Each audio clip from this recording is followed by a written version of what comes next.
All right. I think we are live. I think we're back. All right. Welcome. I know that there is pain, but you hold on for one more day and you break free from the chains. There we A go. lot of issues, but hey, right now I got to fix I still got problems on the screen, guys. I got to Now let's just go back to Discord and close this watch stream thing. Yeah, and you're I good. know. We'll be back to normal. It sucks. That's all you need. So thanks for coming back. What happened was Fonz hit a couple of buttons and then we tried to come back to the stream and he was sharing a screen. So I could see all the pictures of his feet, but now we're back. We're back, Fonz. Where were we? I think we're back. We're about to get into the first topic anyway. So, you know what? I apologize, people, but stuff happens sometimes, and it's been a cluster right before the show started. Every time Colt comes on, what it does is it switches us around, and I've got to move some stuff. So audio was all out of whack. Everything was crazy, but it should be good. I think the audio should be good now, too. And let me bring up, because I don't. We get brand new thumbs ups too, Fonz.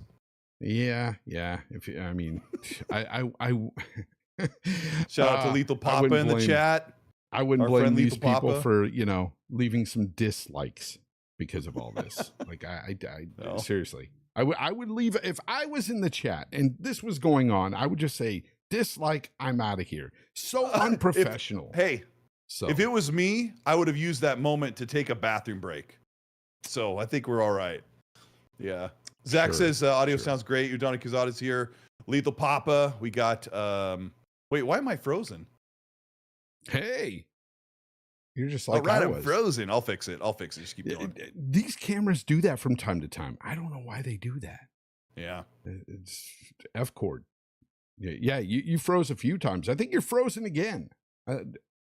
Really? I don't know. No, I'm good. Okay. Moving around. Okay. Yeah, that's kind of weird. But all right, well, we can still do the show. I mean, all right, hey, so we're one of those podcasts that's on camera, so stuff's going to happen. Stuff did happen. And I quit the show.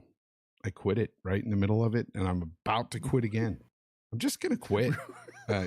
You're 7 minutes in, you're like, I can't do it anymore. Yeah. I'm freaking done. Anyways, we were talking about the developers that have left Playground Games recently, right? And dude, people are even putting out there the one of the lead guys that was, working on Forza and stuff, how he left like last year, and they're putting that out now again. And it's like, look, people come and go.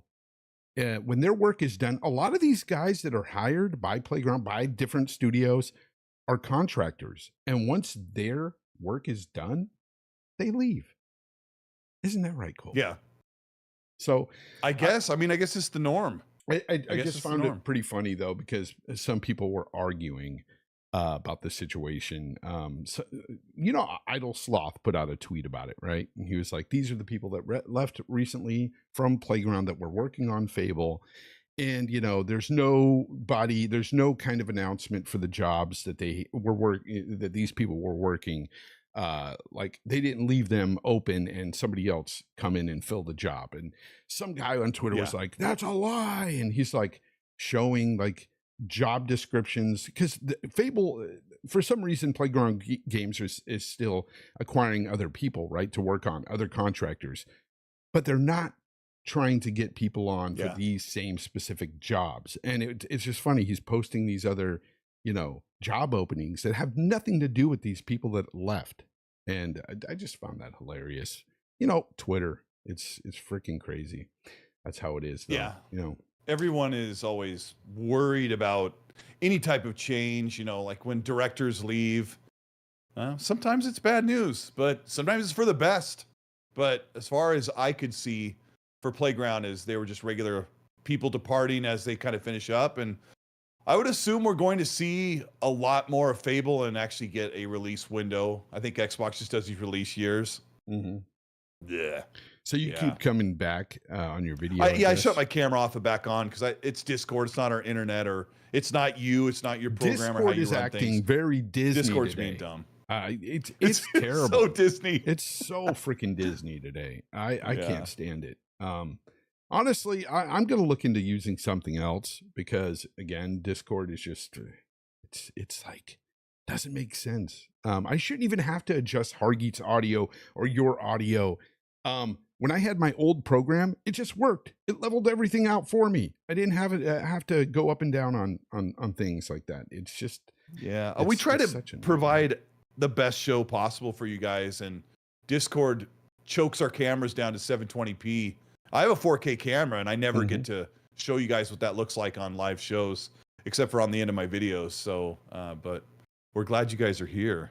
Yeah, and yeah, you know what? I need to retweet this out because I tweeted out the old link earlier. Oh yeah, I need to tweet out the new link as well. Yeah. I'll do that. So we're multitasking here. We are live here now, guys. We are live. So, anyways, so yeah, things happen. People come and go. Contractors get their work done and they leave, just like any other kind of business out there, industry. It's just weird that people are putting so much emphasis on this right now. You know, I'm sure things are, you know, people always want to speculate and say, well, there must be problems going on at Fable. You know, there's things going on behind the scenes or whatever that's not good. But you know what? It'll be just fine. You know what isn't so good, Colt? Industry analyst Daniel Ahmad is saying that based on equities research reports and data trackers, the Final Fantasy Rebirth, the new remaster, the second installment anyway, is only on pace to selling half of what the first remake did. I declare. So it's not doing very well. And I have to ask you, what do you think could be the issue here? What do you think is one of the reasons why, or some reason why, that this is just not doing as well as the first remake? Well, the professional answer is that sequels don't tend to do as well as the one before. However, I can think of 700 examples when that's not true. But here's the thing: this sequel is getting high marks. It's the Metascore is really higher good. rated. It's great for both journalists and for gamers. So, what gives? Like, what's different? What's going on? I think people were really excited. They must have been really excited to play Final Fantasy Remake, and then they play this 50 to 60 hour game, and then now here's like the next part of it, and maybe the interest has dropped off. But I think the main problem that Final Fantasy Remake as a series is seeing is that Final Fantasy's a big franchise, but I don't think Final Fantasy VII Remake would have happened at all if PlayStation wouldn't have money-hatted and funded the game. That's my take. And when you put the game out on only a PS5 right now for Rebirth, you have far less people to sell it to. It's exclusive to only the PlayStation. Like, this is a big series. Like, you can't. 16 did not do well, and now they're saying it's under 16. You know, I see TerraWare in the comments say economy. Yeah, sure. Like $70 for a game and stuff. It's kind of steep, especially right now with the economy, inflation, everything going on. However, other games are selling way better. I think one of the things that I had talked to you about that I think that is happening is there are people now that have gotten used to these sub-services that we have, like Game Pass and PlayStation's own sub-service. Oh boy. And I think some people are just kind of waiting for some of these exclusives to go into those services. I think that's one of the things that's happening now. People don't want to pay that $70 and they're just thinking, oh, this will come into the sub-service eventually. Or maybe some people that would have normally bought it that also own a PC have just decided to wait for the PC version, since this version, was having issues with the 60 frames, the performance issues that it's having with the blurriness and stuff like that. Maybe some people just want to wait there, but I do think that these sub-services do kind of stop people from buying certain games. I do. And it's just, I don't know. I mean, on PlayStation, it would be, I'm just going to wait for it to come to PSN or PS Plus or whatever they call it, Ultimate. When you've got a major AAA release from a huge franchise like Final Fantasy, if you're going to wait for a PS Plus drop, you're going to wait. Well, 2 years probably on Maybe, PlayStation but side. for the PC, you might not be waiting long. And a lot of people were speculating, since this is only a 3-month exclusivity for console only, that it may even drop sometime at the end of May or beginning of June, or sometime within the next 4 or 5 months. So maybe they're thinking, hey, we're going to get the game over here. I'm not going to buy it on the PlayStation 5 when they would typically buy it on the PlayStation 5. Because all they would have to wait is a few months. There's probably people out there doing that. I'm one of them. I'm one of them that looked at the performance issues and said, you know what? I'm going to wait for that when it comes to PC. So that's what I'm waiting for. The first one launched on PS4 when they were at like 100 million consoles. Now they're only at 50 million consoles on the PS5. So you kind of have you lost half of your install base in console numbers, because it's only on 5, and then you have the sequel. I mean, I don't know who was saying. I guess analysts are saying that sequels tend to have like a half drop off, but then I look at my favorite sequels and they're, maybe they don't sell as good, but I would imagine Borderlands 2 and Mass Effect 2 sold way better than their first game. But yeah, I don't know. Well, also somebody pointed out in the chat, shout out to Cord Wayner, says no PS4 support this time. The first one was on PS4. So yes, that's what I'm saying. One. No PS4 support. Yeah, that's a real big one. It's massively huge. It's massively huge. Yeah. I don't have it up right now, but I'll get it up. That sounded bad. Pause. Yeah. Anyway, I'm just glad that they're making these remakes. I'm happy. I want to play it. I know you're not a big Final Fantasy fan. I want to play Rebirth. But again, I'm going to wait for the PC version. But I'm definitely going to play that. And it could just be down to that too. It could be that it's just PlayStation 5 only and PlayStation gamers aren't buying games. Yeah. Could be that, it's just the way it is. Anyways, let's move on from that. Let's talk about this. This is kind of interesting, guys. Ex-Blizzard president Mike Ybarra said something that's kind of asinine, I'll say, in my opinion. I will preface it by saying this is my opinion. It's very asinine. He says my opinion is different from yours, but tipping game creators $10 or $20 on top of the $70 price tag is a great idea. That's what he says. How about tipping all of us gamers that essentially beta test the crap that gets put out? How about that, Mike? How about that? How about all that crap that Blizzard and everybody else has put out that isn't finished? How about we get that tip? How about we get a slight decrease in price? How about we pay $50 or $40 for these games that aren't finished? That's what I have to say on that. It kind of infuriated me that he even said this. Now your take, Colt. Well, I mean, my first reaction and my staying reaction to Mike's tweet was that he's saying sometimes games are so great you wish you could like send a tip to the devs, like here's an extra $10, I got my money's worth, I love the game. But that money wouldn't go to the devs, like it would go to the publishers. All the money goes to the publishers. Yeah. When you buy games. And I saw his tweet as, man, don't you just love it when a game's so good you wish you could do more? That you could just do something extra for the devs that made the game so amazing. That's all I got from his tweet. And then everyone jumped on the anger train of games cost too much money. How many times would you say you've ever felt like that, chat? Have you ever felt like, man, this game is so good, I wish I could pay another $10 to $20 to these developers for this game? It's not often that you say that about a game, especially lately.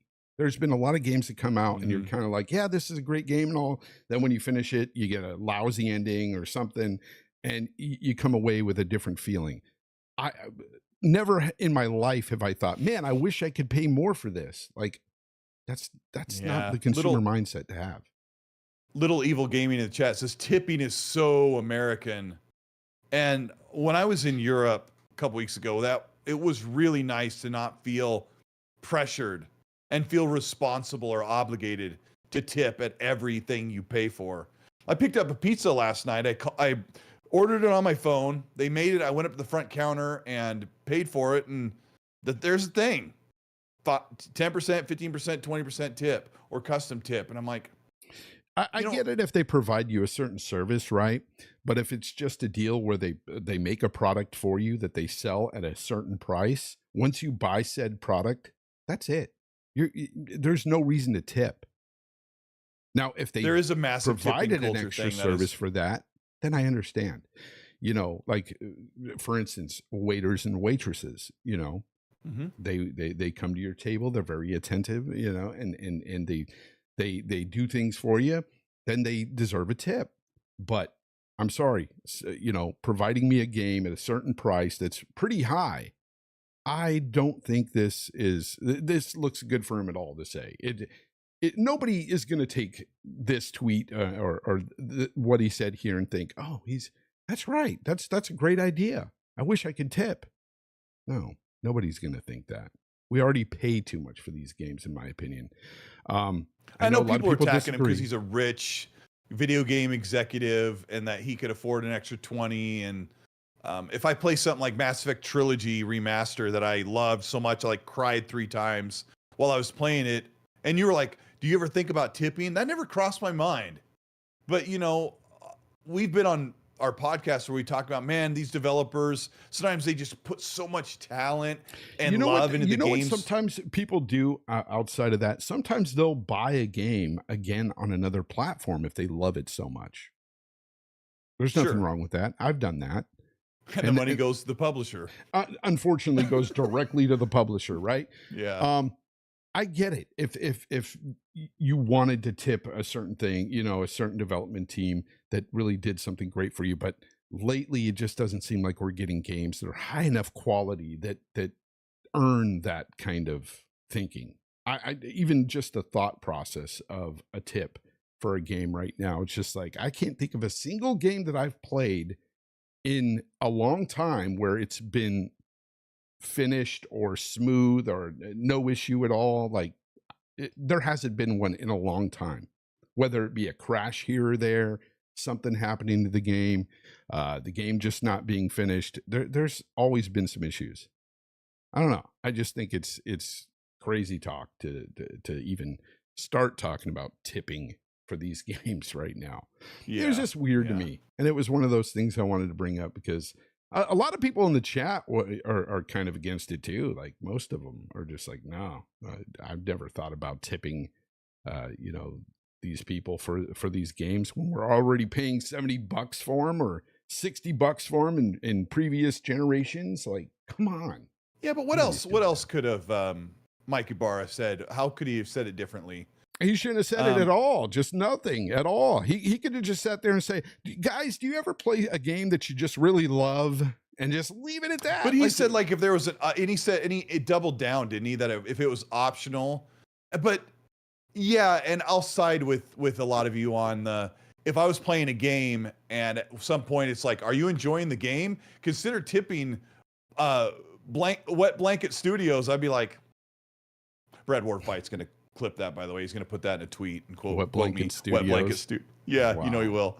He's so awesome. But you know, if I saw that, I would be super annoyed. Like, come on. Did you hear that Roku wants to take the TCL TVs and give them a feature that when your game's paused, a static ad will sit up on the screen until you resume the game? Shout out to Lotus Esprit. He says, sorry, I will always tip. Now we're talking about tipping the games, you know, trying to tip the developers after, you know, you've already paid $70 for a game. You go to a restaurant or something. Yeah, of course you tip, but like something like this, I don't know, man. I don't know about this, but thank you very much for the super chat there, Lotus. It's awesome. Yeah, I see it as a weird thing to even say. I don't know why he would have said this.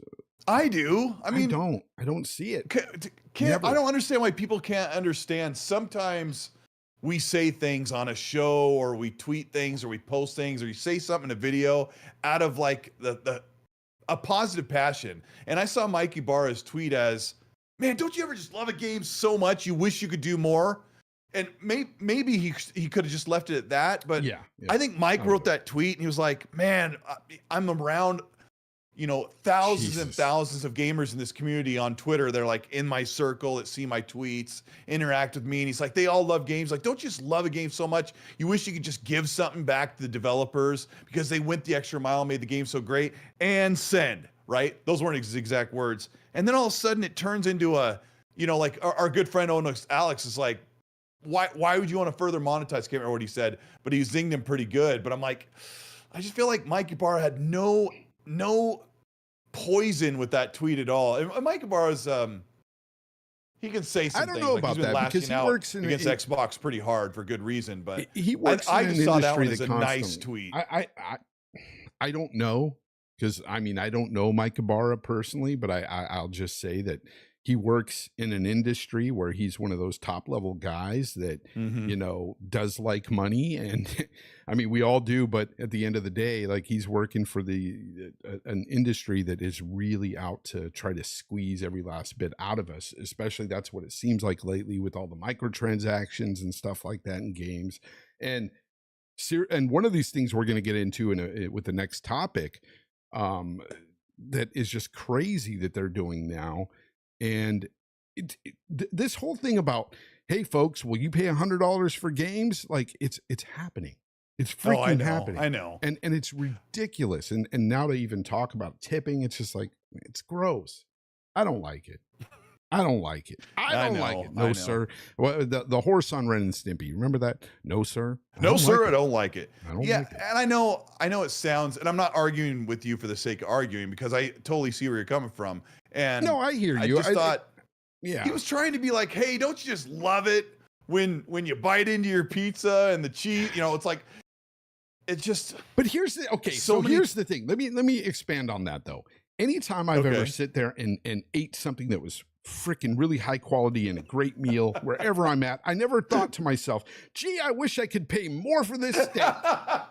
That's never true. have I thought about it. That is so true. I'd never done that. I'd never played a game and go, man, I wish I could pay another $30 for this game. You and I are very old, Fonz, and even back in the 90s when things were probably comparatively way more inexpensive. Like when I go to Red Robin and you get like, it's always a really great burger back in the day, right? Yeah. I never once thought, man, I wish I could pay more money for this burger. But I guess what happens is when you have a good experience at a restaurant, don't you love it when people do the food or their restaurant analogies with video games? Have you tried the lasagna? But this is literally what it is. When you're having a good experience, your waiter, your waitress is really funny and they're on the spot. They're filling my Mountain Dew.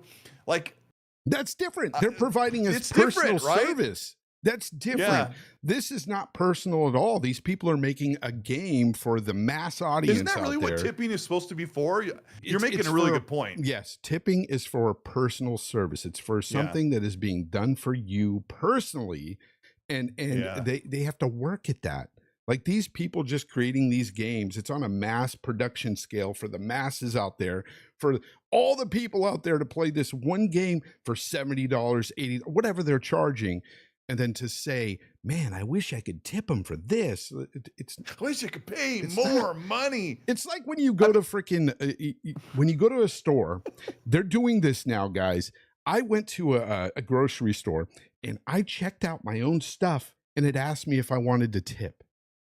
And I'm like, tip who? Me? Myself? Sure, I'd tip myself $100 for doing this, but you can't do that. It shoots out money out of it's crazy. What did you do for me? You provided a service for me to bag my own groceries? Mr. J says tipping is optional, not mandatory. But in the States, as far as I know, it's become almost like obligatory and mandatory. The culture of it has gotten really out of hand. Enough to where people make fun of it. And to Mike Ybarra's credit, I wish there was a way for the developers to get more compensation when people really like a game. I think there's like a compensation if a game gets a certain high mark on Metacritic or they hit certain numbers in sales metrics, like they get a little bit of kickback that goes to the developing studio. But, I think you and I are probably pretty accurate about most of that money when a game does well and is well loved fills in the pockets of the publishers because they're the ones that took on the investment for the game to be developed over the years. So yeah, it's a sucky situation either way you slice it. Yeah, it does. It's. I still think Mike Ybarra was being a jerk. I just think he just thought he let that kind of cloud the way he wrote his excitement. And I've done that before and many times where He put his they're really foot in his excited mouth. about something and it comes Pretty off much that's the what wrong he way. did. Yeah, he put his foot in his Yeah. mouth, and it's just it's not good. Yikes. Not a good look. Anyways, but let's move on to that next topic I was talking about because we're gonna Yeah, what get was it? really gross here, guys. Really gross. We're gonna talk about Ubisoft's new Star Wars game, Star Wars Outlaws, coming to an Xbox Series Okay, I'm outta X here. or PS5 near you. Yeah, August 30th. And Colt's gone. He said, "I'm not listening to this. I want to play this game." I'm just kidding. I was getting a bottle of water, but that's a perfect time for the segue for me to ditch out. Um, I'm not having this conversation. Here's the thing. So Lots what of is going on? controversy surrounding this whole game. Everything from like, oh, they made this actress ugly to, because they took the model. If you look at the model of the protagonist in the game, she's a very pretty woman. Okay, in real life. In the game, not so much. Like her cheeks are really gaunt and like just, it's she doesn't look right. Let's just say that. Not very appealing. I'll say that. You got that. And then you have the physical disc controversy where they said you're going to have to download the game even if you have the physical disc. And here's the one controversy that I'm like, not so up in arms about, Colt. And here's the thing. I know a lot of people out there will get mad and say, well, you know what? You always fight for the consumer, and this is a really consumer-based thing. And if you have a physical disc, you shouldn't have to download anything. And yeah, technically, you're right. You're 100% right with that. But let me ask you this.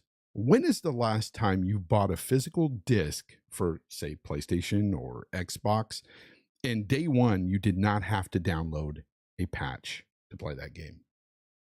When? That's basically all I can remember is putting the disc in, and it's like this game has an update. Yep. And you put it in. At least on the Xbox 360 and Xbox One, it said you cannot play. It says something like you cannot play this game until you've got the update. Yeah, I mean something like that, right? Like people. I mean, that's important to the devs when they have a day one patch. Yeah, and they do not want you playing the game. And why do they do this? And it opens up a whole freaking conversation because this just goes towards the developers again, whether or not they're pressed for time by the publisher or whatnot. The game isn't finished. The game isn't done. Like they're scrambling to get things done even when they press that disc. It's already going out there to the masses, yet they've got to wait to have this day one patch implemented for people to be able to play the game the way it was intended. Or, these games just aren't getting done on time. And I don't remember the last time when I did buy a disc. It's been a while since I have bought one where I've put it in and I didn't have to download a day one patch. I don't remember. Well, I mean, it's hard for us to say because even if you were still buying physical games, you had to install the game, like rip it from the drive, and so it's kind of hard to know. Like, what I don't even remember because it was 2016 when I bought Titanfall 2 and Final Fantasy 15. Yeah, those were my last physical games. I bought them the same week, same day. I don't remember if it would rip the game and then you'd go to play it and it would say, this game needs an update. I don't remember, or did it do it all at once? Or this game needs an update and then it would rip the game while it downloaded? I don't even remember, but it's been synonymous with how you play games, even if they're physical, and people saying, oh, you need an internet connection. Like that's been a whole messy argument as well, that you have to be online so you can get that day one patch. Yeah, but that's what I'm getting at is most of these games you're getting anyway, you're going to have to download that day one patch regardless. So therefore, even if you have the physical game, you're still online day one. What are you complaining about? Yeah, that's where I'm coming from. And it sucks because we can complain about the fact that we're just having to get online day one for a day one patch to begin with. But I think we've all settled with that. We've all become accustomed to it to the point where we don't complain about it anymore. We used to. I remember complaining about that many years ago. Why do we have to get online for a day one patch?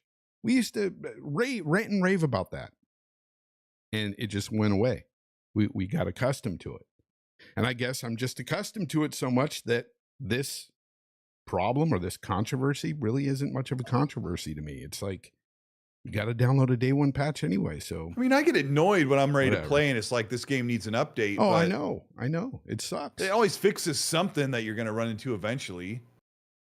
The problem with physical games is they go gold like a month before the game comes out. About a month, I think it is. It's like 3 weeks.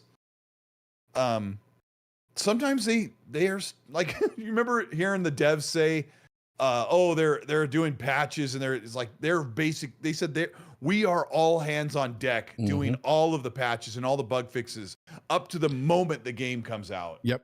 And Z Block Rider in the chat is right. Most of these big games won't even fit on the disc anyway. So you're downloading portions of the game. Some of these discs aren't really even all on there anyway.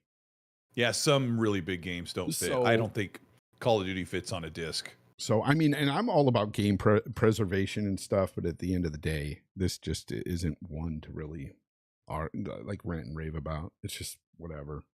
I'm sitting there online anyway, downloading a day one patch. What does it matter? Like, everything's going digital eventually anyway, people. Like, everybody holding on to the physical discs and stuff like that, it's going away. Like, that is going away. They're not ripping out all these physical games from stores for nothing. The store space is being allocated to other things now. Like, they're getting rid of physical discs. It's actively happening. I mean, Microsoft can say all they want that they're still going to do it as long as people demand it. Well, the demand is getting less and less, and that's the truth. That's the absolute truth. The demand for physical games is dying out. Biff Rinaldi, member for 16 months, says, I don't understand what the connection to physical is. When's the last time anybody bought a CD-ROM? PC has been all digital for like 10 years. It's been longer than that. Yeah, it's been like 15, probably more. It's probably been at least, I want to say 16, 17 years. Yeah. Because I remember like when WoW came out, what was that, 18, 19 years ago? How old is WoW? World of Warcraft? WoW's like 02, 03, I think. Yeah. I never remember played that was it, one of the last games like I bought like physically for a PC. So my brother let me borrow Blade Runner on PC, and it came on like 6 discs, like a whole accordion of CDs you had to install. Expose 305, by the way, $9.99. Thank you very much for the super chat. Says, always good to watch both of you bring us good gaming news. Thank you, man. Appreciate it. Colt appreciates you too, right, Colt? You better appreciate him, Colt. Of course. Abdel says, WoW is 2004. 2004. I'll never forget my friend came home with his tail between his legs because he flunked out of his university. I remember he was kicking butt on WoW instead of going to school. Oh, dude, the addiction of WoW is real. So I remember in 2004, I remember exactly when that day came, because I went to do a Best Buy to buy something else, and I seen these freaking guys in a line just standing there. And I was like, what are all these nerds doing standing here? Because that's what they looked like, a bunch of nerds. And I'm like, what's going on? And, not that I'm not a nerd, but anyways, there was many of us there. So I'm walking down, and I asked one guy, what's the line for? And they said, oh, World of Warcraft's coming out today. I go, what's World of Warcraft? So you haven't heard? And he started talking to me about it. I was like, man, that sounds right up my alley. I've got a laptop at home. So I picked up a copy, got in line, bought one with the rest of the guys, and went home and hated it. Hated the game. I couldn't get into it. I didn't understand it. I was sitting there going, whatever, I'm killing these little things. Everybody's destroying stuff. I'm like, forget this game. And then I started reading more about it, and I go, let me try it. And then I was hooked. It was like a drug. It was like, hook me up. Just put it right in my vein. And oh man, it was bad. It was really bad. But yeah, don't play WoW, kids. Don't play WoW. Just say no. Just say no. Yep. Anyways, I Colt's not talking about that because he can't relate to that game. He hasn't played it. I've never played it. Yeah. I've never even really seen it. Yeah.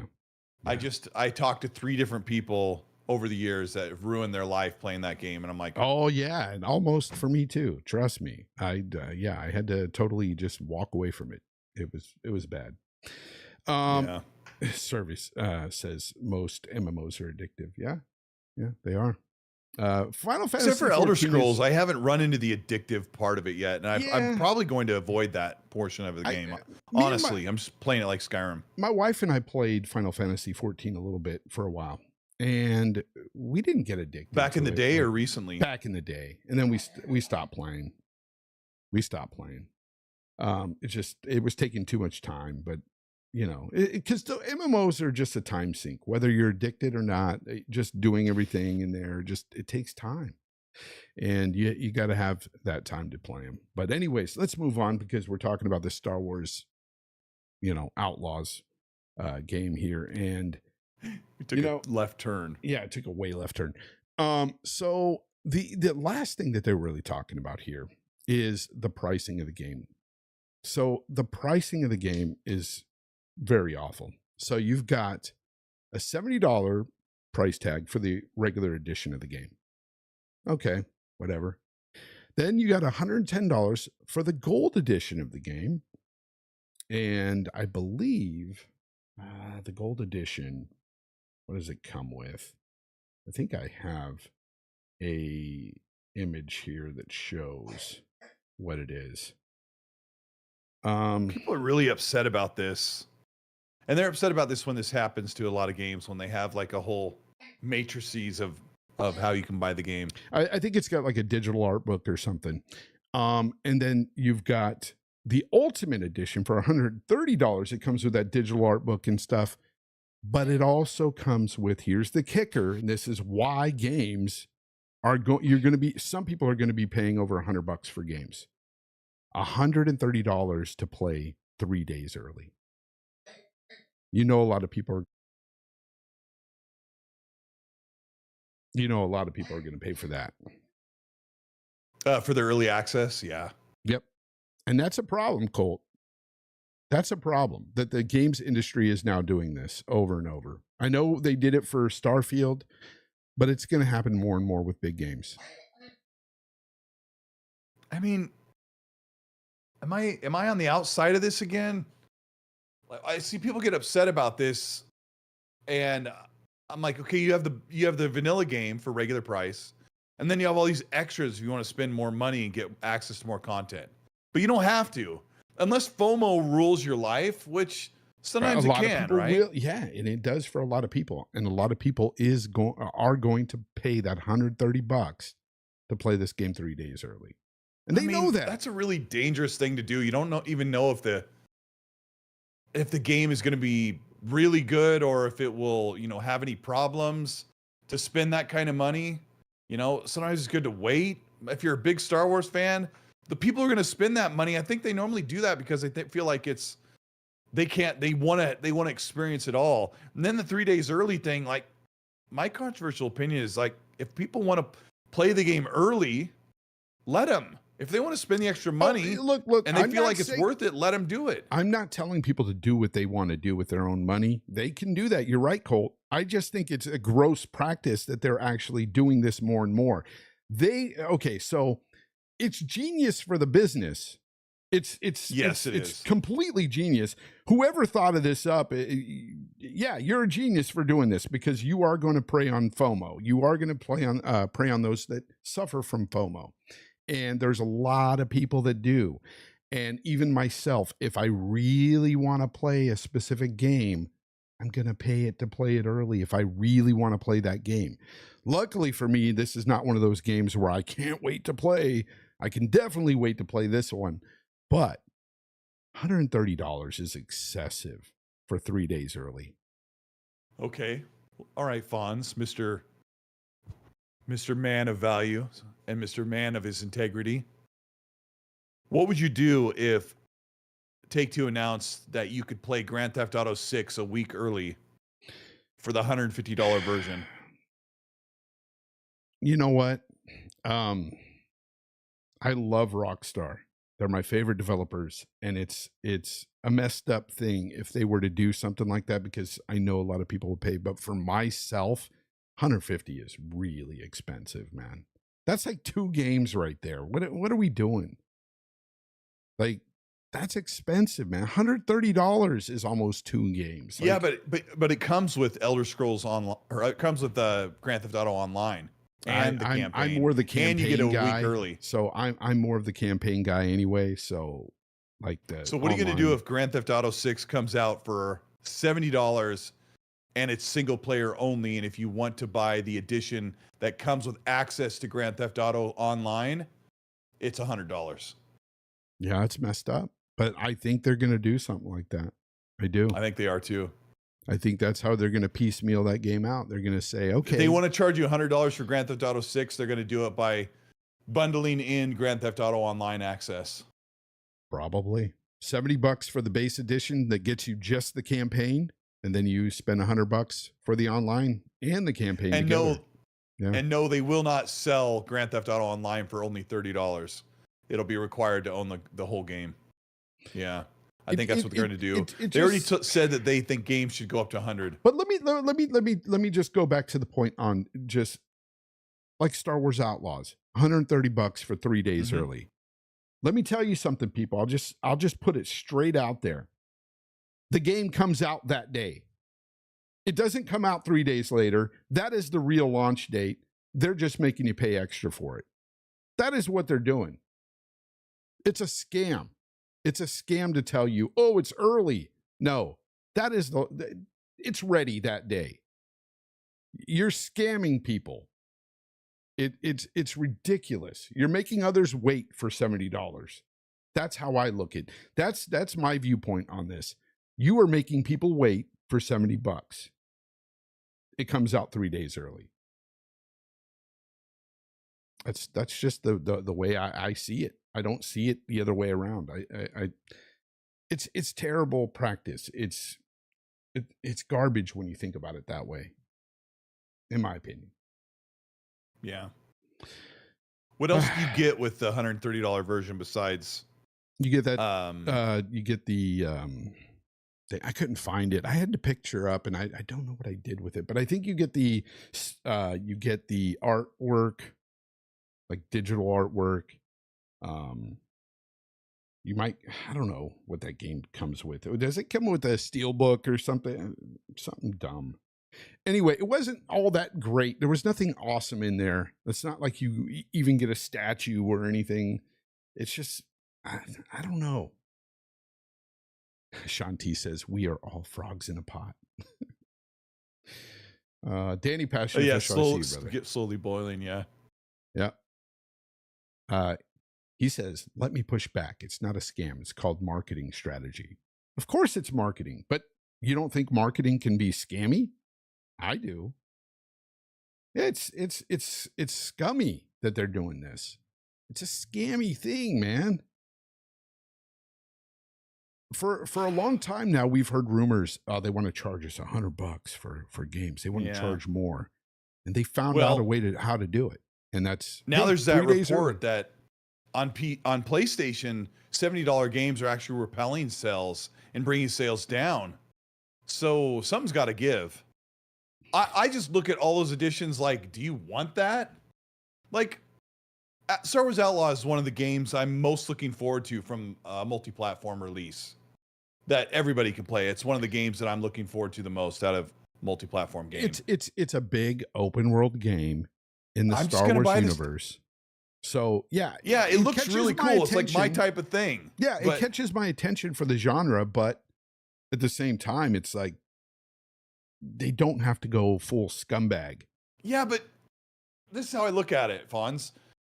I'm really excited to play the game. Like, it looks like something I want, right? So I'm interested in it. But when I see the other tiers that are higher and more expensive, I'm like, nah, I'll just get the base game. Yeah, and maybe I'll get the DLC down the road separately. But I probably won't. or maybe I won't, maybe I will. Yeah, that's it. okay, Like, that's I don't it. see that major season go, why are they doing this? They're ruining. That's what it is. It's kind of like a battle pass they're selling with that $130 too. They're like, oh, well, there's going to be content down the road. You mean content that should be there day one? Because that's what a lot of these single player games do. Yeah. That's another tactic that they. I mean, are you, Fonz, are you really, or are you trying to speak for other people? Because sometimes I'm like, I can't always try and speak and take, you know, I want to, here's what one side are saying, here's what the other side are saying. Sometimes I'm just like, you know what, that doesn't bother me that much. I do speak for others, but it does honestly bother me. It bothers me when I read $130 for 3 days early. That pisses me off. Because but it also comes with other content as well. It doesn't matter. It's content. It's almost double the price. It's content that should be there day one, in my opinion. Do a poll for your chat. Say, does the tiered system of price content for games bother you? Something like that. Yeah, I mean, I know I'm getting old, chat, as he writes that up, if he's going to do it. I know I'm getting old, but sometimes I'm like, I hear so many, great, strong opinions on different sides from the community. And we're very fortunate to be able to run a podcast or channel where we can use our voice. It goes out to hundreds of people sometimes. And it's a really neat privilege to be able to talk about these things. But sometimes I have to kind of pick my battles, like a parent does. You're gonna have to pick your battles. What things are you gonna get? Of course. Are you gonna let bother you? And like our good friend Onox Alex, like he fights the really good fight on anything that is anti-consumer, and even down to the like microcosm of it, right? Yeah, but that's exactly why I said earlier that I'm picking my battles here. The physical disc going online day one to download something, you're still going to download a day one patch anyway. It doesn't matter. Oh yeah, that's not one to really fight about. That's for me anyway. I'm just like, whatever. For you, sure. But this, to me, it's just the ultimate scummy thing that they've done.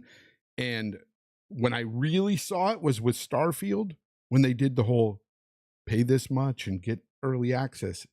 It pissed me off. And now it's just like this continuing trend. And I'm sure Starfield wasn't the first to do it.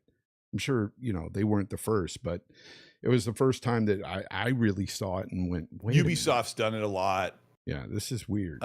There's some other prominent games that had these different versions that were not just Ubisoft that's been ticking people off. And by the way, before this goes, Danny Passion Official, $2. Thank you very much, brother. He says all marketing strategies are a way to scam. Laugh out loud.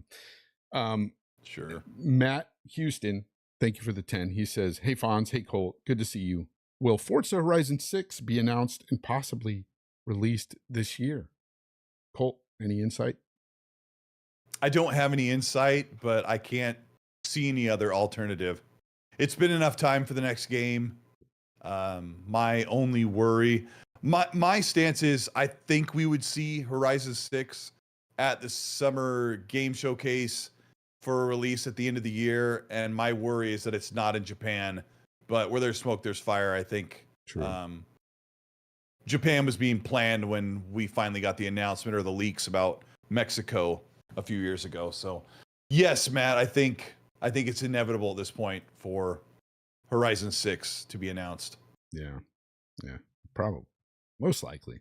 Highlander 001, thank you very much for the 5. He says, my sons play COD. Buying 4 copies of COD is expensive, and it will now be in Game Pass and save me money. I just wish there was a family plan. Yeah, what is going on with the family plan, man? That was announced a while ago, and we haven't heard anything about it since. I know you can't answer this. I think they scrapped it. Exec. You think so? I think they scrapped it. I think they had plans to do a family plan, and they're doing nothing about it. And let me guess. I feel like I have this memory that Phil Spencer said, we're working on it or it's coming. Mm-hmm. For some reason, that's in my memory. Help me out, chat, if you know better than I do. But I feel like it's something they already teased, and we still haven't seen it. And do you think this could be something that they may have scrapped due to just lack of getting subscribers for Game Pass? Maybe, but they did something that was sort of an interim to a family share plan. that was kind of like a step in that right direction. So maybe the family share plan was a rumor that was tied into what we actually got last year. So yeah, I mean, to share your Game Pass with 5 other accounts or consoles could really hurt Game Pass at this point, since it's been slow to grow. But that will change. The growth will change. It's changing right now. Yeah. THX 1138, thank you for the 199. He says, with Ubisoft, wait 2 months, the game will drop 90%. Yeah, and sometimes they do drop a lot in just a few months. Bounty, member for 1 month, says it will never end. Final Fantasy VII have 3 DLC that is $70 a piece. As long as we buy, it will keep. Yeah, of course, yeah. They'll keep doing it, especially if the game is single player. Yeah, of course. Of course, we are our own worst enemies when it comes to that, right? Consumers. If we keep buying stuff, it's supply and demand. It's, you know, it's the way it is. And these companies know how to, it's the attacking of certain things like the FOMO that some people have, a lot of people have, that they know in this industry. They know that consumers will go, man, I can't wait to play that game. Oh, and I could play it 3 days early. Man, I got to buy that $130 edition just for that alone. They know this, and it sucks. That's what I don't like about it. I see a lot of you in the chat saying it's not a scam, it's just options. It can still be a scummy option, in my opinion. It could still be a bad thing, because they're playing on people's freaking emotions when it comes to this stuff. They know people will freaking buy it. I mean, they've got people coming in. I've read articles, Colt, where they've talked about bringing people in, like psychologists and stuff, to figure out how to get into the minds of the consumer, and how to play on stuff like FOMO. This is what they do. These big companies hire people. It's very crucial to market to them. Yeah. Bungie did it to get, they brought in a team that figured out how to give people just enough. That it was like, they understand how gambling addiction works. Give them just enough to keep them coming back, and not give them enough to say, all right, that was great, I'm done. And I noticed that really early on when I played Destiny. I'm like, this is not, there's no payout for all the work I'm doing playing the game. And I left. I was done. Nerds and Other Legends in the chat says FOMO is just a younger man's problem. I disagree. I wholeheartedly disagree. Because there's certain things that in life where I don't want to wait for it, you know. And I'm sure that it's the same way with you, Colt. I'm sure it's the same way. I'm getting better at it, honestly. I'm getting better. Yeah. I went to a concert the other night, and we were walking through. No, I didn't buy a t-shirt. Good for you. And we thought we could hear the band starting, and my brother started like hurrying up his pace, and I thought, we're not gonna miss anything. But like 10 years ago, I'd have been like, oh, I can't miss a moment. And we got there, and they weren't even ready. So I don't know. I'm working on the FOMO thing, and Mag and I talk about it a lot, because he tries to fight the FOMO too. He doesn't want to fall prey to it, because a really good mentality would be to wait a year to play everything, because then you get the game when it's patched. It's like half the price, if not even cheaper. But I don't want to wait that long. Yeah. See, I don't want to wait a year. These people in the chat, a lot of people. I'm 50 and I get FOMO. We all get some FOMO. Like, a lot of people still get FOMO. Yeah, it's a real thing, and it's not, you know, just allocated to a young man or young woman. It's us old guys. We get FOMO. Damn it, we get FOMO on certain things. EA Play price increases. Colt. EA Play Standard will now increase from $3.99 to $5.99 per month, and you've got the cost $4. That is the base, the standard, the one that doesn't have all the new games. I mean, it's been included with Game Pass for so long. The other EA, the EA Play Pro, will now rise from $14.99 a month to $16.99 a month. So they're getting an increase there of a couple of bucks, kind of the same way Game Pass did just a few months back. it's not really a big topic because this is the way these subservices are going to be. They're going to increase their price every now and then. It's the way it is, man. With the inflation the way it is and everything, this is going to be something that's normal. We all expect this kind of stuff, right? Yeah.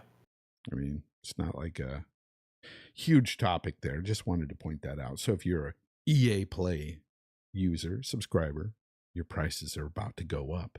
How do you guys feel about it in chat? Let me know. Are you okay with your subservices going up? By the way, the other poll that I had here, 63% say no, they don't mind paying for early access to a game, which is shocking to me. That's a lot. Oh yeah, I didn't look at that. And see, and herein lies the problem. Or Fonz, it doesn't bother them that people have that option. That could be also how they answer it. True, but they don't look at this practice as being bad in general. So I don't either. I don't see. Sorry. I don't agree. Yeah, Colt, you're not my friend anymore. We're done. Right. We're done. Now, if it could be a problem with like Call of Duty or a game where you play against each other, where people pay extra money and they get a week jump on learning the maps and getting their chops up. And then by the time the game comes out for you and you finally sit down and play it after you're done with work for the week, you're getting, smoked in the lobbies. That can suck, but and I don't think they keep the early access to just single player games. So somebody said that Fonz, the poll was phrased weirdly. I voted wrong. I thought it was voted. Is paying for early access, but no, it's not. It's the way I meant. Does it bother? Yeah, I mean, it's just. Yeah, does it bother you? It bothers me. Okay, I can see how. Does it bother you if you pay for it, or it bothers me in general? So that's why I put it that way. So, THX1138, thank you for the $1.99. He says FOMO is for disposable income. You broke, you wait. That's unfair, man. That's unfair. Well, I mean, gaming is a hobby and a luxury. It's selfish, I know, and it's also expensive. But how about the guy who buys really nice golf clubs? I can't stand golf. Buys really nice gear to play in a sport because he makes more money than you. And then you get out there and he can hit the ball farther or do whatever better because he has more expensive gear. I don't know. Make of it what you can. But how about the guy that buys a $40 steak while you're eating McDonald's? No, let's not do food analogies. It's not. Gosh. Hey, sometimes I'd rather have McDonald's than a $40 steak, Fonz. Yeah. That's all right. Well, the prices here in California, since they upped the fast food workers minimum wage to like $20, everything's gone up. McDonald's is expensive. You could sit down at a restaurant out here for the same price as McDonald's. That's crazy. That's crazy. But that's the way it is in the Bay. Anyways, enough politics there. Let's move on. Let's talk about something fun, people. Let's talk about something positive this time. See, this is what we're going to end with, positivity, because that's the best way to end a show. Uplifting positivity. Fallout. The Fallout games seem to be getting a resurgence of players, again, due to the successful Fallout TV show, currently available on Amazon Prime, which, by the way, Colt, I'm 3 episodes in. I'm on the 4th, and I'm loving this show. I think they've done a fantastic job at recreating the Fallout world and keeping all the nuances from the games, implementing them into the show. What say you? Do you like it? Love it. Finished it last night, and I just love how we won't say anything on about the show for you guys because we know that nobody's finished it, or a lot of people haven't even really started it, right? So, but I just love how the creators didn't say, "This is what we think a Pip-Boy should look like. This is what we think the Vault should look like." And if you've seen the promos or the trailer, you feel like you're in Fallout 4. Like you feel like you're like It's like they sent them the game and all the assets and said, "Here's what everything looks like," and they'll pick up something and I won't even mention something. They'll just pick up something in the world and I'll go, "Oh my gosh!" Just like I'm sitting right here watching the show and I'm like, "Oh my gosh!" Just like the game. That is like when I saw Cortana from the Halo show last year. I'm like, Ugh. "What? Yeah. What?" I don't know. Cortana's kind of changed over the years, but I'm like, you had like 5 different versions to what? Like that doesn't even look like a Cortana to me. I don't know what it is, and I just love how everything just feels like. I think it's so great, and Todd Howard's the executive producer, so he like oversees a little bit of that. Emil, I'll butcher his name, the head writer for Starfield. You know what I'm talking about. He's like on the panel as well and help with the writing. It's just great. And as a Fallout fan, I am so happy. It's just such a joy to watch. You and I are big Fallout fans. It's no secret. We've talked about it for years on RDX, our love for Bethesda, the Fallout franchise, the Elder Scrolls franchise, but specifically Fallout for us. We've talked about it a lot. You and I love New Vegas. I mean, look at your wall. Fallout New Vegas right back there. One of the greatest RPGs ever, in my opinion. Facts.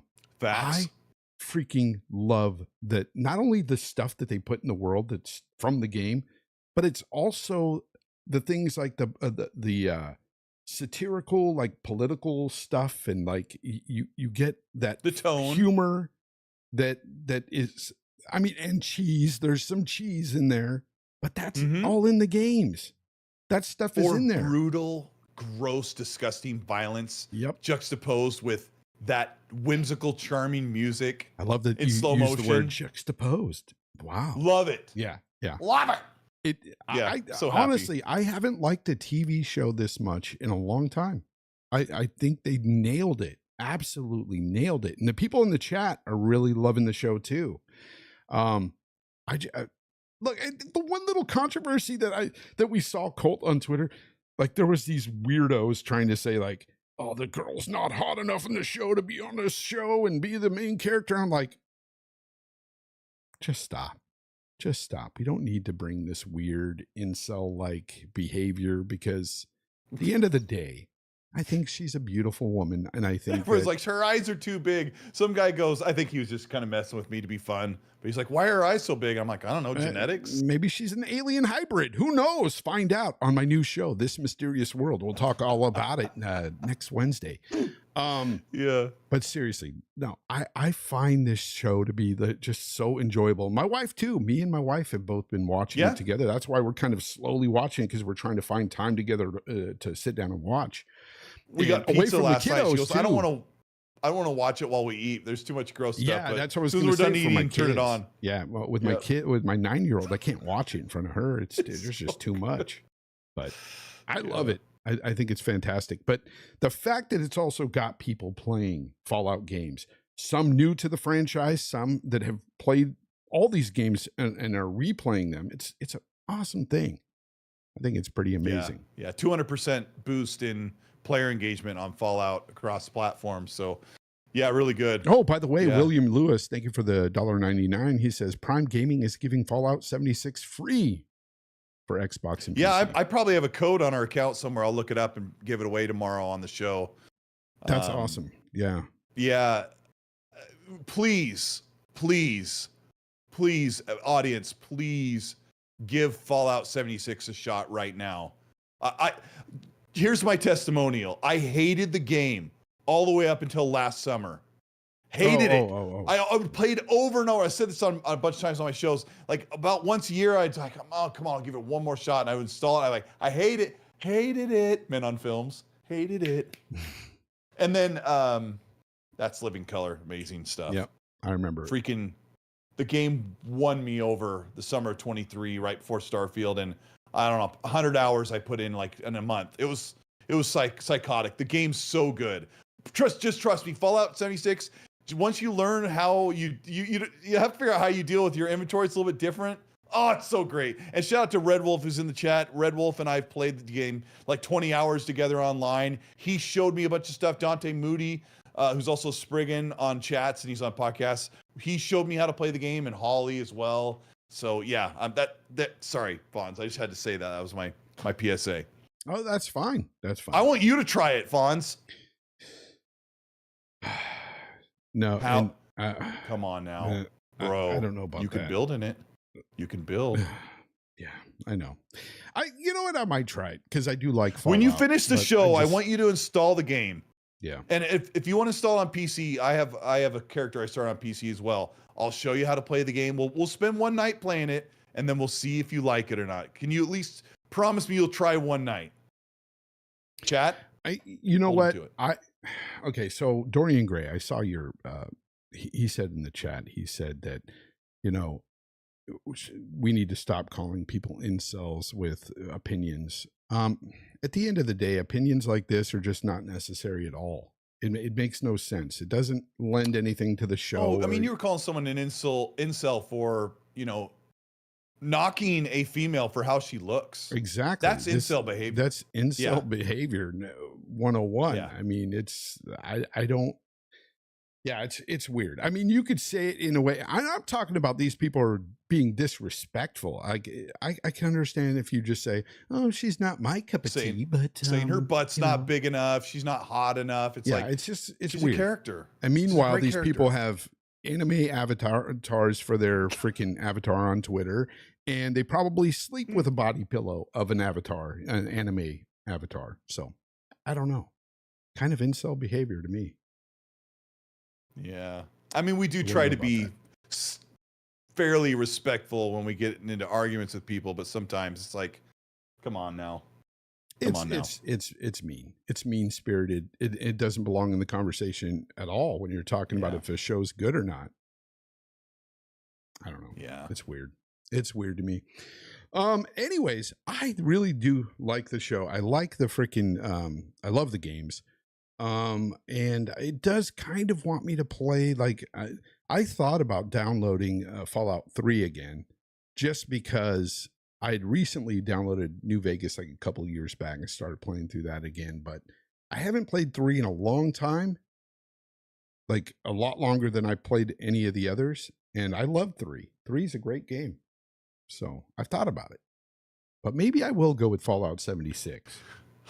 Just 3's pretty stilted. As much as I love it, it's pretty stiff and stilted, but 4 feels so fluid and the game looks really, really good. I was playing it on my ROG Ally. Yeah. No, not in 4. No, in 3. Yeah, in 3. In 3, you got to rely on VATS a lot. Yeah. VATS, Fallout 4, you've played a ton of 4. You rely on VATS for fun, right? Or in sticky situations. But in Fallout 76, you don't really use VATS. You can. It just doesn't really work the same. So, but the gunplay's great. You get the right weapons. Chat's like, Fawn, just play it. They want you to play it with me. So yeah. We're going to do that, and then you can report back. I might do that. Have you played it at all, Fawns, before we move on? No, I haven't. Discussion. I have not. Okay, I think that'll be a really cool experience. I would love to experience that with you. That would mean a lot to me. For me, it was just because it was the whole online co-op experience thing. It just didn't really appeal to me much because I'm more of a single player gamer. I played most of it solo, bro.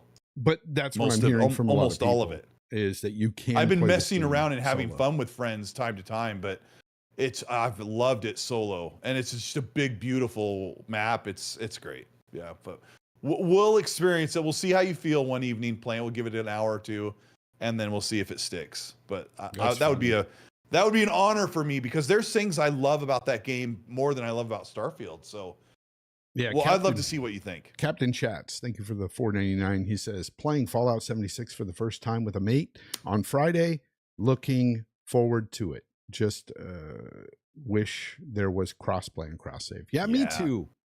I wish there was too, because I would like to play it on the PC myself.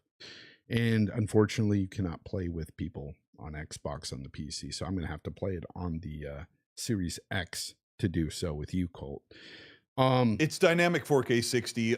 I played it on both phones. I couldn't make it look much. I couldn't make it look much better on PC. It's so the game kind of just does what it does. It's so funny you brought up the hated it thing from In Living Color, and Yeah. we got so many people talking about In Living Color in the chat here. Lotus said Lotus says it's their favorite American comedy series. Yeah, that's Yep. funny. It was That's great. some It was old one of the school stuff best, right there. honestly. I liked that. I liked Mad TV back in the Yeah. day. I loved SNL back in the late 80s, early 90s. It was really good. But yeah, those were great shows. But now we got this Fallout show now, and I think it's awesome. And you know what? And it's not just the gaming community, though. There are so many people out there that are loving this Fallout show that don't play games and don't know anything about the games. So I think it's the It's a right mark of a move good is show. to have a kick butt show that brings in people that don't know anything about Fallout. They fall in love with the world, and if they Yep. occasionally game, they're going to go buy Fallout, and then we're seeing that, and we're seeing people go back and pick up the games. Oh no, it's Alex bought like the whole series. Somebody else bought the whole series for $27 on Steam. Infinite Umbra did. Yeah, he said the whole series from 1 all the way up to now is Do you know what got in my head? Fonz don't play that, Boba Fett said. It just made me laugh. Handyman from In Living Color. You couldn't do certain skits today. That show would not No, you fly can't. today. It just wouldn't. No. There's too much going on. there. One of my favorite skits on In Living Color was when Jim Carrey, there'd be like a sports interview going, and he would walk by and see the camera, and then he'd come back. Yeah. And every time yeah. he came back into the back of the camera, he would do more and more crazy stuff. And like those are Fire Marshal Bill. Those are good stuff. Yeah, they had a Yeah. lot of great skits, man. Gosh, and their fake commercials and stuff they would do. Oh man, they made me laugh. Just totally inappropriate to talk about here, though.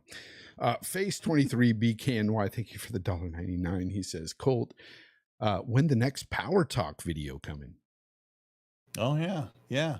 When's the next what Power was it? Talk video? When are you going to talk power again? Come on. Friday. I think Friday was. I already put one out on Friday. Oh, go watch Yeah. it, Face. Power Yeah, there Talk you go. video. The narrative is out there. The best thing about Power Talk is that PC will rule all. PC will always rule all. Yeah. And with Well, Xbox, you have more choice than any other platform. You can play however you want. You can play on a phone, you can play on a laptop, you can play on a TV, you can play on a computer, as powerful or as weak as you like. Or you can play on a console for dirt cheap. You get Oh, whatever you gosh. want. Hi, I'm Colt Eastwood. Yeah, that's Jamie how it is. Foxx's Wanda was amazing. Oh yeah, yeah. Amazing stuff. And yeah, the stuff. musical parodies were great too. You had Jim Carrey as like Vanilla Ice and stuff. It was funny. God, what a great show, Yep. man. Yeah, it was a good show.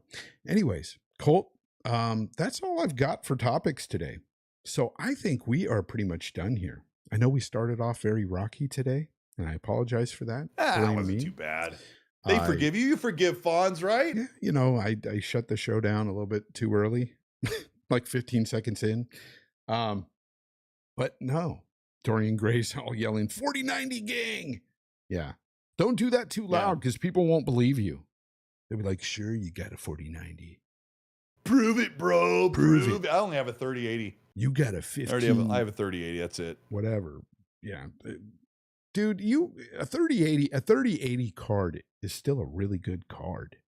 Like, honestly, it's a great card. Yeah. Um, I mean, I'm not as much as quick to get upset about the 30 frames discussion anymore. I kind of had some clarity over. Yeah, you can play on the PC if you want. Well, I mean, I can. You know, I don't have a killer PC, but I'm pretty sure I'll be able to make concessions and make Hellblade run at 60. Or I'll just play it on an Xbox at 30 the way it looks in the trailers. The funny thing is, I've kind of changed my outrage about some certain things that we used to get upset about. When I look at games, like most of these games get shown at 30 frames in all the trailers. And everyone's like, oh, it looks so amazing. Grand Theft Auto, Marvel's 1943, Hellblade. There's another one. There's another game that's coming out that's going to be probably a graphic powerhouse. And like some of these games in the future will be 30 FPS only on the new consoles, even on the PS5 Pro, Yeah. as Digital Foundry explains. And like the reality is sometimes I have to go, you know, am I going to fight for everybody when it seems like the majority of our audience or the people in my comment sections are like, I don't care. I just want the game to be good. And if 60 is really super important to you and you don't have the choice, it's been a tough argument for me because devs need to be able to give that choice back to us as console owners. I think, honestly, Fonz, I think they should start shipping PC versions of games on the Xbox console and say, look, you're getting the same version. Sorry, but you have 25 things to go through to get the game the way you want it to look. I'm tired of the console saying, this is all you get. You bought a console, you get no choice. Or 30 frames. Yeah. Quality or performance. That's basically it. But for years, a lot of guys would argue in the console space that they don't want all those choices because they don't want to tinker. Remember that. Yeah, I mean, maybe. Well, here's the thing. Most modern games, and you know this, Fonz, because you've been on PC a lot lately. Most modern games, there's occasional ones that won't, but most modern games will launch and say something like, we've detected your hardware, we've set your game at high quality. Yeah. Right? Yep. Or ultra, for your PC. If you use my PC, the NVIDIA experience, that's what it does. You can use that too, but most of the stuff is set automatically. I install a game on Steam. It says, we detected your hardware. We set your game to high quality. Mm-hmm. And then I'm like, okay, I load it up. If something's not the way I want, I go and change a couple things. But if developers can get away from this and just start saying, look, just set it to auto detect the hardware. Just set it as a PS5 profile. Set it as an Xbox X profile. Set it as an S profile. And when the game launches on your console, in the background it says, oh, it's in Series X. So set it on medium and high quality setting. And then it's done. You don't have to change anything. But I think with the advancements of AI and all this frame generation stuff and everything coming along, in the consoles, it's going to be a problem of the past when it comes to not having 60 frames. I think it's going to help out immensely next generation. This generation, not so much, because you can only do so much with the current console CPU. So I mean, look at Final Fantasy Rebirth, where Digital Foundry says you should play it in 30 FPS mode because of how bad it looks in performance and it doesn't hold. And then Dragon's Dogma does not run at 60 on the consoles, right? So the developers are running out of what they can do with the hardware. And until we get the next thing that kind of makes that better for us. And I talked about that in my video that Phase 23 didn't watch, is that they'll be the frame generation, the up-res, like even Digital Foundry doesn't really talk about resolution anymore like they used to. Yeah, but they also mention many times that the current CPU, even going into the PS4 Pro or PS5 Pro, it's not enough of an upgrade to really push these games from 30 to 60, even with frame generation. Because they'll even snicker when they talk about frame generation, and I'm just like, sure, it's but funny. We're still early days. The FSR 1.0 and 2.0 were only like last year on PC or the year before. Yeah. So so funny, in my video I made a joke. I talked about AI. I said AI's come a long way from last year, and I showed the clip of Gaz and I laughing our heads off at my Joanna Dark render from Midjourney. You couldn't even tell what it was. It looked like some alien mannequin body. And then I kid you not, Fonz, a year later I can write the same description and get a freaking cover quality image of Joanna Dark for Perfect Dark. Like, it looks like somebody painted it. So things come a long way really fast. In your chat, who was this? Where is it? It was really, Something's Burning says Digital Foundry's not God. Yeah, and God doesn't care about resolution and pixels, but Digital Foundry's made up of a bunch of tech and hardware and software experts that all come together and try to give us their best explanation to lay people like us how things are running or what the software and hardware can do. And they get things mostly right. And with a track record like Digital Foundry, I tend to take them at as an authority when it comes to talking about how games are going to run now and in the future. So yeah, Digital Foundry's great. I have big respect for him. Yeah, me too.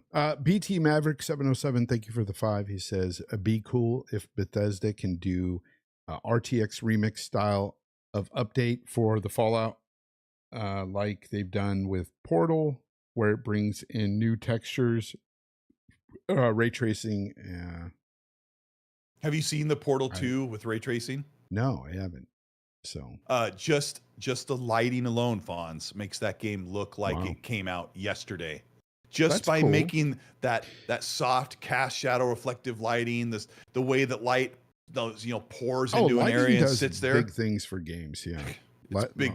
Lighting is huge. One of the reasons why games look like video games, and why I say Hellblade looks like the real deal, looks like a movie. Yeah, it's like when you turn on path tracing for Cyberpunk, it just changes the way the game looks.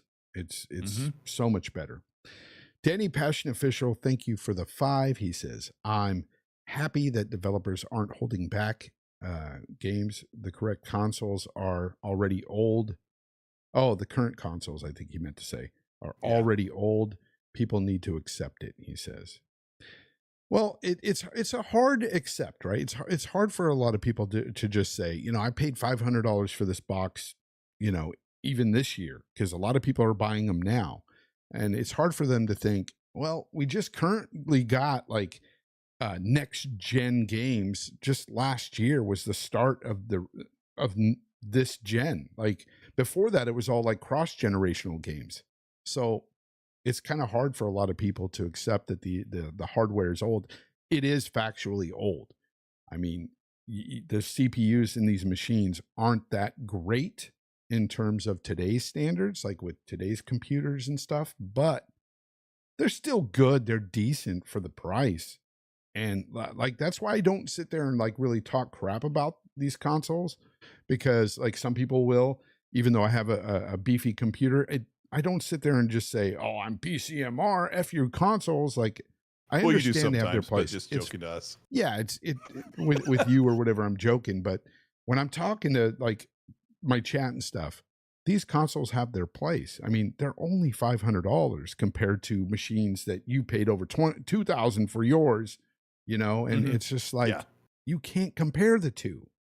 You just can't. I mean, yeah. And I, the reason why I don't get so upset about the 60 frames argument as much as I did like just a few months ago is that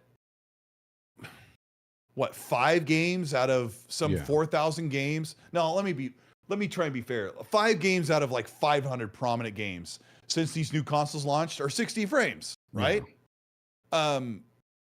Are not only 30 frames, right? You know what I mean?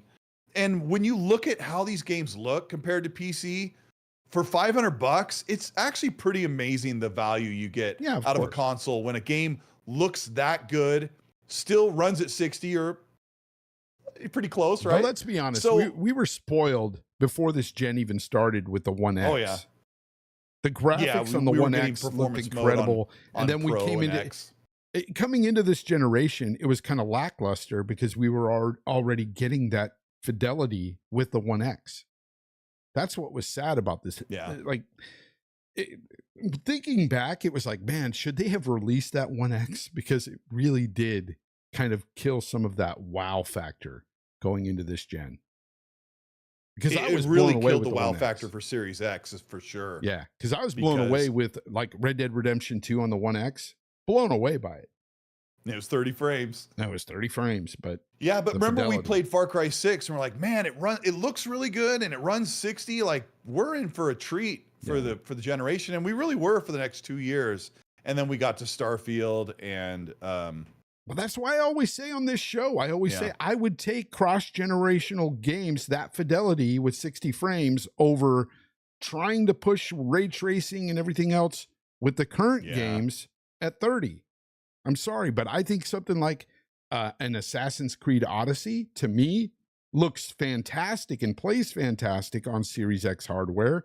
Whereas, playing a game that just came out like Dragon's Dogma 2 on Series X hardware at 30 frames is not as good to me because I want those frames. It's really rough, but I'm still enjoying Dragon's Dogma 2. But every like half an hour, I'm like, oh, I wish it was 60 because it's so hard to see when the lightning comes down, you're swinging and there's like the particle effects. When you're at 30, losing half of that information every other millisecond, it really adds up. Yeah. It really does. It's too bad. Yeah. I don't know. It's okay. ADM with the $2 says, Colt, you Satanist. Whatever. Blah, blah, blah. Xbox for the win. Okay. I love you, Xbox for the win. Okay. What? That's awesome. I can't tell. Is if that what his he's saying? Icon is just the Starfield icon, or if it's the embroidered version. It looks like it's embroidered, but we don't get to see it that big. But yeah, I love that in Starfield, how all the little badges you unlock are embroidered. People hate when I say, "Oh, I would take the cross-generational games on this hardware with the 60 frames." I'm sorry, I would. I mean, I'm with you half on that, because we did love those games we played the first couple of years. They looked amazing and played amazing on this hardware. But we also want that look at all the PlayStation games on the PlayStation 5. They looked and played amazing. You know, like God of War, Spider-Man, all those games. Yeah. Days Gone. They looked amazing on that hardware and played at 60 frames. I don't know. I loved it. What's up, Red Wolf? I see you in the chat. He says, I love that for you, ADM. That's what we say all the time. I love that for you, or I hate that for you. Yeah. ADM's a good guy.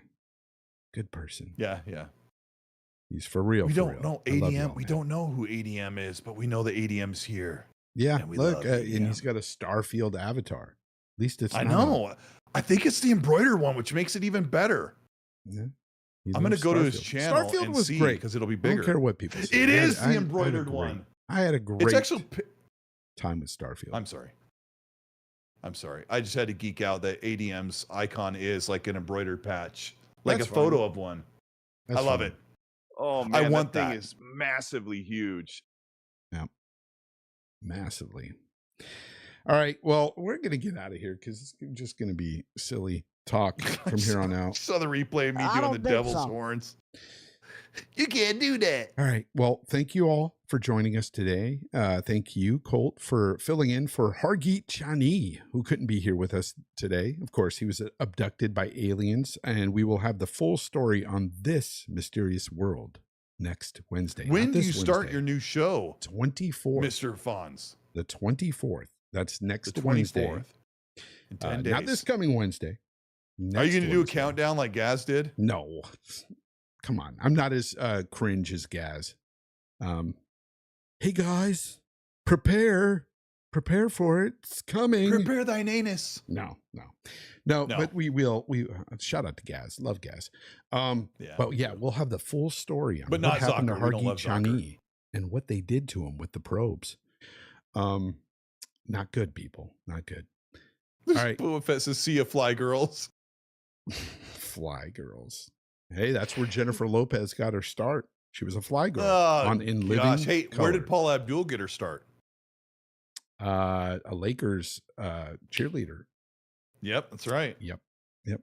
Now you know. Yeah, now you know. For all your 80s trivia, you can count on Colt Eastwood and Jay Fonzarelli here on GameStop Live. We're here for you. What else do you need to know? At WKRP in Cincinnati. Yeah. All right. See, Colt, where can they find you? What are you working on next?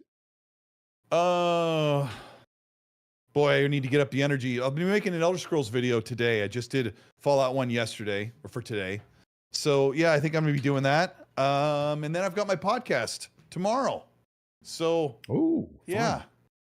Will Mag be present tomorrow? Will he be there? That's funny you asked that. He won't. He's not gonna be here. Look at that. So yeah. So okay. And he's really mad because he's like, we were going to talk Fallout TV, and I said, well, next week everyone will probably finish the show and we can be a little more open about what we talk about. Well, we can't leave. We got another question. We can't. Face 23 BKNY with a 1999 super chat. He says, outstanding. So at Fonz and at Colt, what are you expecting out of the PS5 Pro since it's new coming out this year? I'm expecting some great looking games coming from that machine. I think Cerny is a genius when it comes to creating consoles. I think what he gets out of those consoles is fantastic. Look what he's done with the PS5. It's great. Do I feel like it's going to change these frame rates from like 30 frames to 60 frames in games that can't hit those 60 frames now? No, you don't. I think, but they're going to have some great looking games. They're going to add in way more ray tracing, like real ray tracing stuff, not just shadows and things. And I think you're going to see just that fidelity look a bit better for PlayStation. But for their games, here's the thing. I will say this, though. Yeah. I have to say, their games that they build, I still think they'll do the whole performance mode and everything that they do now. They'll have that 60 frames.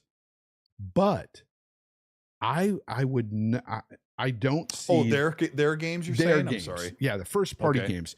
But when it comes to a third party game, like, say, a Dragon's Dogma or something, I don't think those are hitting 60 on the PS5 Pro even. I don't expect things like that. I mean, you can expect a 10% boost. So whatever 10% of 10%, the 35 or 40 FPS that we're getting now. Yeah, of course. Also, I don't expect that thing to launch with any games. It's going to launch with a new Astrobot and maybe Concord. Concord. Doing Grace's OMG about except for a hamburger in space. Doing Grace's who cares? 10%. Face cares. Face cares. Face cares. That's why he asked. I'm here for Face 23 BKNY. If you bought a $500 PS5 and you're going to turn around and buy a $600 PS5 Pro, should have bought a PC. I'm just kidding. I hate when people say that. Yeah, sure. But it is a lot of money. It's a lot of money to be spending, but if you have it, hey, like somebody said earlier, if you don't have it, you broke. So I guess I'm broke. Rich man's FOMO, bro. But yeah, I expect the games to look awesome on their face. I really do. Face, we've been talking about your super chat for the past 8 minutes. Yeah, I just read it. Outstanding. Oh, he couldn't hear you because you were doing the booming whisper. Probably couldn't hear it. Okay. I need you to do that for my new show. What, that guitar sound? Yeah, it sounds like a UFO flying away in the 70s. Or yeah. Okay. With that, I want to say goodnight, everyone.